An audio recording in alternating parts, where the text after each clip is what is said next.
অনেক অনেক বছর আগের কথা। পৃথিবীর একদম দক্ষিণ প্রান্তে ছিল একটি বিস্তৃত শহর, দরিয়া।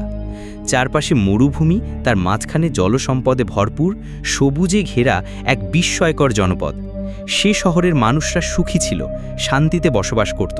তবে একদিন হঠাৎ করেই শহরটা গিলে নেয় এক অজানা অন্ধকার। শত শত বছর পেরিয়ে গেলেও কেউ আর সে শহরের খোঁজ পায়নি। এই গল্প শুরু হয় সালমান নামে এক তরুণ অভিযাত্রীর মাধ্যমে। সে ছিল ভীষণ কৌতূহলী। পুরাতন মানচিত্র, হারিয়ে যাওয়া রাজ্য, জাদুর কাহিনী এসব তার মন ভরিয়ে রাখত। তার বাবার কাছে সে ছোটবেলায় শুনেছিল দরিয়া শহরের গল্প। সেই গল্প মনে রেখেই একদিন সে রওনা দেয় সাহারা মরুভূমির দিকে। অনেক দিনের খোঁজাখুঁজির পর এক প্রাচীন ধ্বংসস্তূপের নিচে সে পায় একটি ধুলোয় ঢাকা প্রাচীন পিতলের বাতি। বাতিটা হাতে নিতেই হঠাৎ আকাশ কালো হয়ে গেল। বাতি নিজের থেকেই কাঁপতে শুরু করল। সালমান হতভম্ব হয়ে তাকিয়ে থাকে বাতিটার দিকে। তখনই মাটি কেঁপে ওঠে আর বাতি থেকে বেরিয়ে আসে এক বিশালাকার ধোঁয়ার জিন। বলে, ৩,০০০ বছর ধরে আমি বন্দী ছিলাম এই বাতিতে। তুমি আমাকে মুক্ত করেছ, তাই আমি তোমার ৩টে ইচ্ছা পূরণ করব। সালমান সাহস করে বলল, আমার প্রথম ইচ্ছা, আমি জানতে চাই দরিয়া শহরের আসল রহস্য। জিন থেমে গেল কিছুক্ষণ, তারপর বলল, তুমি বড় ইচ্ছা করেছ, তবে আমি তোমায় নিয়ে যাব সেই শহরের অলিগলিতে, যেখানে সময় থেমে আছে। এক ঝলক আলোয় চারপাশ ভরে যায়।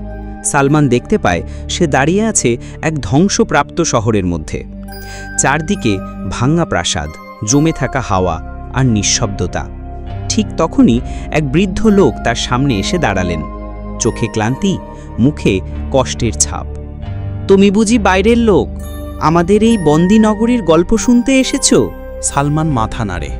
বৃদ্ধ বলতে থাকেন, আমাদের ছিল এক রাজপুত্র, কায়েস, জ্ঞানী, বীর, তবে ভীষণ উচ্চাভিলাষী। সে চেয়েছিল অমরত্ব। এক জাদুকর জিন তাকে বলেছিল 7টি বিশুদ্ধ আত্মা বলি দিলে সে পাবে অমর জীবন। সালমান শিউরে ওঠে। বৃদ্ধ কাপা গলায় বলে চলেন, প্রথমে আমরা কেউ বিশ্বাস করিনি, তবে একদিন রাজপ্রাসাদের আঙিনায় দেখা গেল এক শিশুর মৃতদেহ। তারপর আরও একজন, আরেকজন।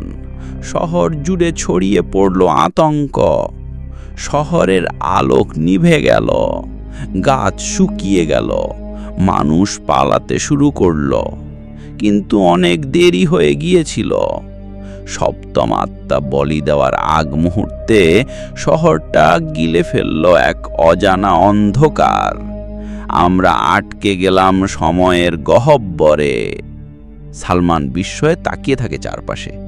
সবকিছু যেন ধরা আছে, কিন্তু চলছে না। মানুষ হেঁটে যাচ্ছে, কিন্তু থেমে আছে।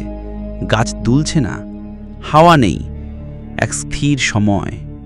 জিন বলল, তুমি যদি চাও এই অভিশাপ ভাঙা সম্ভব, তবে তার জন্য চাই শেষ আত্মা, তুমি। আমি রাজি। যদি আমার আত্মা দিয়ে এই শহরের মানুষ মুক্তি পায়, তবে আমি প্রস্তুত। আকাশ ফেটে আলো নেমে এলো। বাতি আবার জ্বলে উঠল। সালমানের দেহ ধীরে ধীরে আলোয় মিশে যেতে লাগল।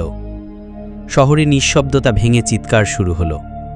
কিন্তু তা ছিল আনন্দের চিৎকার। শিশুদের হাসি, পাখির ডাক, নদীর শব্দ, মানুষের গান সব ফিরে এলো। দরিয়া শহর আবার বাঁচল। আর সালমান, সে হয়তো বাতির মধ্যে ঘুমিয়ে আছে, হয়তো কোনো পাহাড় চূড়ায় বসে তাকিয়ে আছে শহরের উপর। তবে সবাই জানে, যে নিজের প্রাণ দিয়ে অন্যকে বাঁচায়, সে গল্প হয়ে বেঁচে থাকে চিরকাল।